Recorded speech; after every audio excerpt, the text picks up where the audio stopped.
I wanted to take a minute just because the Turtles meant so much to me as a kid that just through talking about it, I was letting people know a couple of like fun facts about them that not everybody knew. So I figured, why not make a video about it?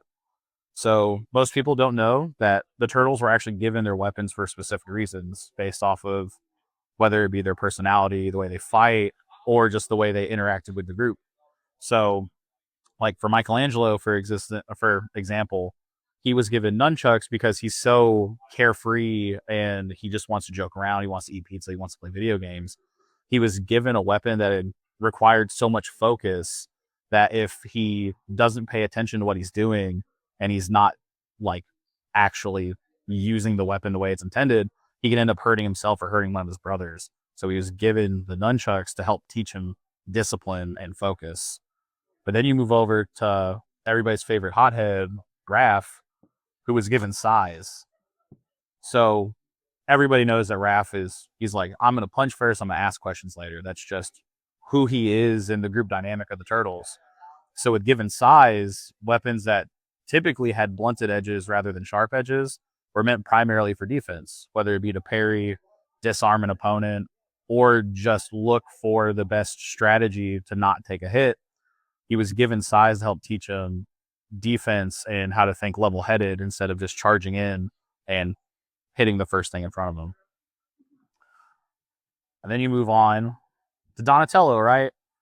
Some people don't like Donatello. I think Donnie's cool. Michelangelo's the best, but Donnie's cool. So Donatello, as anybody who's watched anything with TMNT, he's the most technologically advanced of the Turtles. He's the smartest of all four of them.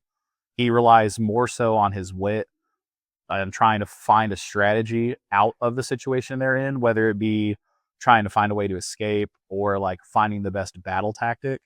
He was given the staff, which is the most simple of all the weapons like they were given, because it teaches him that he needs to focus on fundamentals rather than often quite elaborate or pretty risky tactics on trying to get out.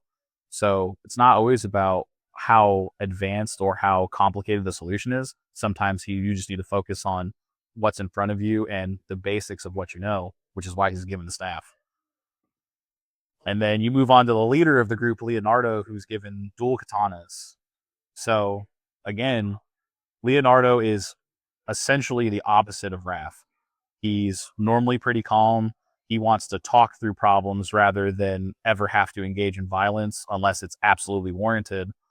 So with given to katanas, it teaches him to be decisive with decisions, because let's be real, if you have a sword in your hand and you're not decisive, if you're not actually thinking about what you're doing, where you're swinging, like this is the easiest way to hurt his brothers. Like if they're training and he's not paying attention, it's the easiest way to hurt Splinter. So by making him the leader of the group and giving him the weapon that makes him practice the most leader traits, it ends up trying to set up Leonardo for success in the future. So I just thought it was cool. Not a lot of people know that the Turtles were given weapons for a specific reason. So I just wanted to share that with you guys.